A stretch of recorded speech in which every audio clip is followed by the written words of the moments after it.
하나님 아버지 감사합니다. 오늘도 우리와 함께 하여 주시고 우리의 찬양 가운데 주님께서 함께 하시는 줄로 믿습니다. 우리의 삶의 고백이 그냥 이 시간의 분위기와 그저 찬양의 가사를 읊는데 그치지 않게 하시고 내 삶의 고백이 되기를 소망합니다. 나의 이기적인 마음으로 내 뜻대로 내 의를 이루기 위해서 열심히 달려왔다면 지금 이 순간 나의 의를 포기하고 그리스도의 의를 따라 살아가는 신실하고 겸손한 주의 종이 되게 하여 주시옵소서. 아버지 하나님, 주님께서 나의 이기적인 마음도 나의 의를 이루고 싶어하는 욕심도 공감하고 계시는 줄로 믿습니다. 아버지 하나님, 우리도 나를 내려놓고 주의 마음에 공감하며 주님의 뜻을 따라가는, 아버지 나를 포기할 줄 아는 주의 성도가 되게 하여 주시옵소서. 말로만 고백하는 찬양이 아니라 내 삶으로 고백하는 믿음의 우리 지체들 되기를 간절히 소망하고 또 축복하며 사랑 많으신 예수님의 이름으로 간절히 기도드리옵나이다. 아멘. 아멘. 감사합니다.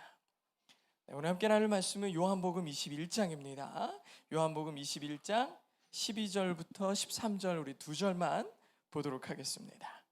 같이 한 목소리를 읽겠습니다. 시작. 예수께서 이르시되 와서 조반을 먹으라 하시니 제자들이 주님이신 줄 아는 고로 당신이 누구냐 감히 묻는 자가 없더라. 예수께서 가셔서 떡을 가져다가 그들에게 주시고 생선도 그와 같이 하시니라. 아멘. 아멘. 오늘 함께 나눌 말씀의 제목은 예수님의 방식입니다. 예수님 스타일로 함께 살아가는 우리 됐으면 좋겠다라는 생각으로 이 말씀을 준비했습니다. 예수님께서 베드로와 제자들을 찾아오십니다. 벌써 몇 번째냐? 세 번째입니다. 세 번째 벌써 예수님께서 찾아오십니다. 특히 베드로는요 아직 마음속에 큰 두려움이 있었어요. 왜냐하면 예수님을 세 번이나 부인했었거든요. 예수님을 세 번이나 부인했는데 매도 빨리 맞는 게 낫거든요. 근데 앞에 두 번이나 나타나시는 동안 한 번도 왜 나를 부인했냐고 묻지 않았어요. 이 부인한 사건을 물어보지 않았어요. 베드로가 마음이 계속 불편해요. 여러분 그렇지 않습니까? 저도 어렸을 때 보니까 내가 분명히 뭔가 잘못한 거 부모님이 알고 있어요. TV 위에다 동전 몇 개 이렇게 두셔가지고 제가 한두 개 이렇게 가져가가지고 슈퍼 가서 뭐 사 먹어요. 그러면 부모님 아시겠죠? 근데 말을 안 하셔. 얼마나 두려워. 베드로가 세 번째 부인했을 때 예수님하고 눈이 마주쳤잖아요. 예수님도 분명히 아시거든. 근데 말씀을 안 하시는 거예요. 두 번에 걸쳐서 아무 말씀 안 하셨어요. 아마 보통 사람이라면 무덤에서 부활을 하자마자 제일 먼저 뛰쳐가서 너 어떻게 나한테 그럴 수가 있어 이렇게 멱살 잡을 수 있을 건데 예수님이 아무 말씀을 안 하시는 거예요. 아무 말씀도 안 하셨어요. 사실 베드로는 예수님을 너무너무 사랑하긴 하는데 실수가 너무 많은 사람이었어요. 실수가 많은 사람이었어요. 예수님을 사랑하지 않는 게 아니라 사랑하는 방식이 되게 서툴렀어요. 되게 서툴렀고 무서운 것도 되게 많은 사람이었어요. 두려움이 큰 사람이었어요. 그러다 보니까 예수님께서 부활하신 것을 알고 난 다음에 내가 예수님을 사랑했다고 얘기했던 게 예수님이 내 앞에 나타났을 때 어떻게 표현하지? 내가 사랑하긴 했는데 그때 너무 무서웠어요. 이런 말 하기가 너무 두려운 거예요. 할 수가 없었던 거예요. 내가 지금까지 사랑했던 게 별것 아닌 것 같고 되게 보잘것없는 것 같고 회의가 들고. 베드로가 별로 보잘것없는 제자였으면 좀 덜 할 텐데 베드로는 수제자였어요. 진짜 내가 예수님 아니면 죽겠다라고 얘기할 정도로 엄청난 수제자였는데 그런 베드로가 누구보다 예수님을 따르기에 앞장섰던 베드로가 지금 너무 부끄러운 상태인 거예요. 예수님이 세 번째 나타났습니다. 예수님께서 이 제자들에게 나타나셔서 보이신 기적이 뭐였냐면 물고기 153마리의 기적을 보이셨죠. 기적을 보이셨어요. 오, 예수님이다, 예수님이다 하니까 베드로가 그물을 던져버리고 바다에서 뛰어내려가지고 예수님에게 막 달려간 거예요. 예수님에게는 아주 좋은 타이밍인 게 뭐냐면 너 딱 걸렸어, 너 이리 와봐. 근데 예수님께서 베드로가 달려오자마자 제일 먼저 하신 말씀이 뭔지 아십니까? 10절에 보니까 이런 말씀이 나와요. 예수께서 이르시되 지금 잡은 생선 좀 가져오너라 라고 얘기합니다. 뭐라고요? 잡은 물고기 좀 가져와봐 그래요. 예수님께서는 이미 제자들을 위해 그리고 베드로를 위해 떡을 굽고 생선을 굽고 계셨어요.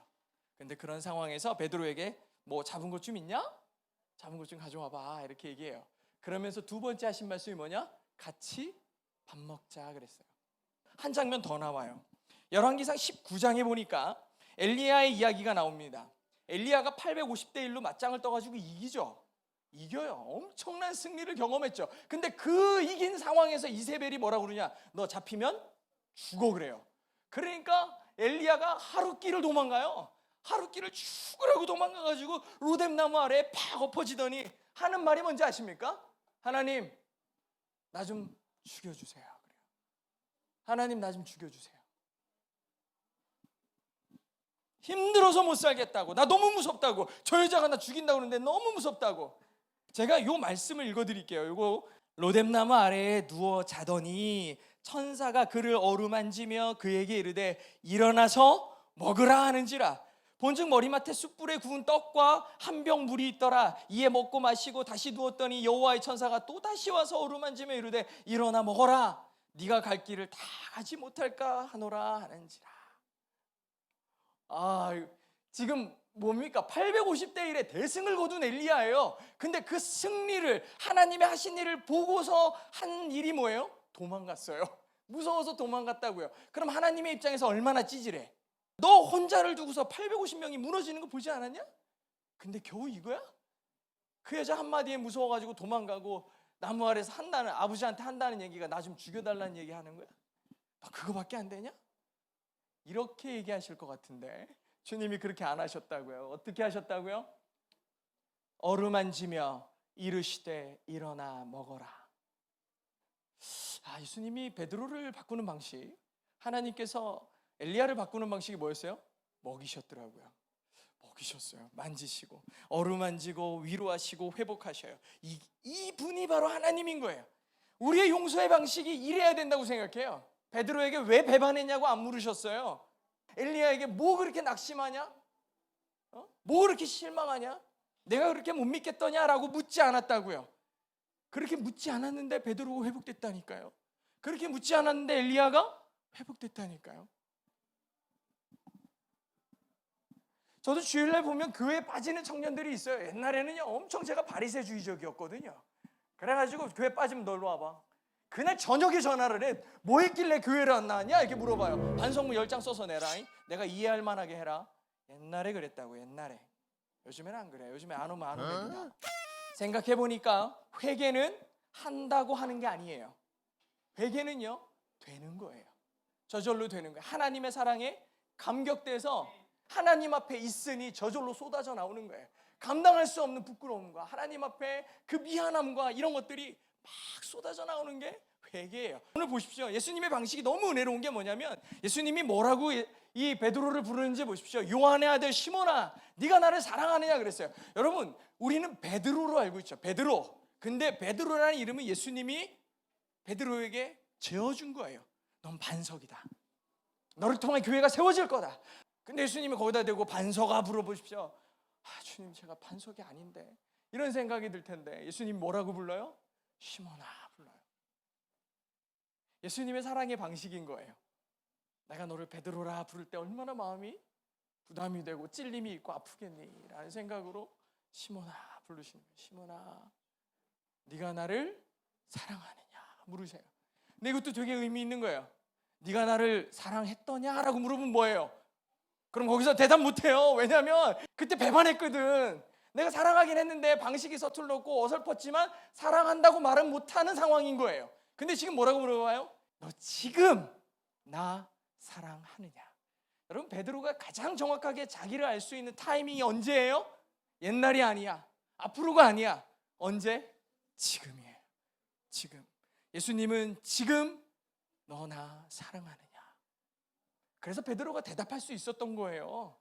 진짜 은혜의 사람들은 그 안에서 좋은 걸 꺼내는 질문을 하는 사람들이에요. 베드로 안에 좋은 걸 꺼내려고 질문하시는 거예요. 너 나 사랑하니? 주님 사랑합니다. 우리는 베드로의 위치에 서야 할 때가 많아요. 그때 세상의 방식이 아니라 예수님의 방식으로 회복되기를 소망합니다. 주님은 우리를 넘어뜨리고 저울에 달아서 심판하려고 오신 분이 아니에요. 우리를 넘치는 사랑으로 바꾸시고 감격하게 하시려고 오신 사랑의 결정체가 예수 그리스도예요. 나를 사랑하신다 얘기하시는 거예요.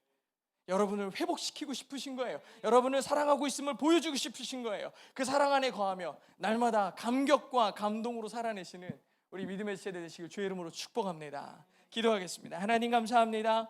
오늘 예수님의 방식이라는 말씀의 제목으로 우리 모든 지체들과 함께 은혜를 나누었습니다. 하나님, 우리는 세상 가운데 있다 보니까 날마다 세상의 방식으로 살고 하나님이 좋아하시는 일보다 사람들이 좋아하고 그들의 눈에 비치는 것이 좋아 보이기를 위해서 애쓸 때가 너무나 많았습니다.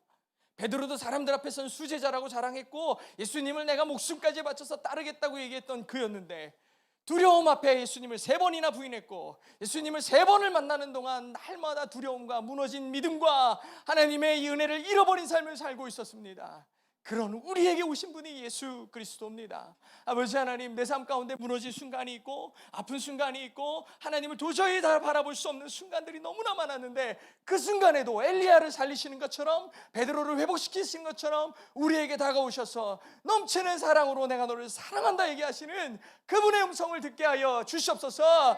내 수고와 내 노력으로 회복의 노력을 하는 자가 아니라 하나님의 넘치는 사랑에 빠져드는 그 감격의 회복이 일어나는 믿음의 채들 되게 하여 주시옵소서. 예수님의 방식으로 살아내는 우리 귀한 믿음의 채들 되게 하여 주시옵소서. 간절히 축복합니다. 아버지 하나님, 주님의 은혜가 충만한 그 풍성한 그런 삶 살기를 간절히 소망하고 축복하며, 지금은 우리를 위하여 십자가의 고통을 감당하신 우리 주 예수 그리스도의 크신 은혜와 그 아들을 보내시기까지 사랑하신 하나님 아버지의 극진하신 사랑하심과 성령님의 감화 감동 충만 교통하신 은혜가 이제 내가 주님의 뜻대로 주님의 방식으로 내 삶을 내어 맡기며, 때로는 무너지고 아버지 때로는 넘어질 때도 있지만 그런 순간에도 결코 그리스도를 향한, 하나님을 향한 방향을 흐트리지 아니하고 주님을 향해 걸어가기를 소망하는 우리 믿음의 지체들 머리 위에, 그들의 삶 위에, 그들이 교회와 섬기는 모든 공동체 위에 이제로부터 영원토록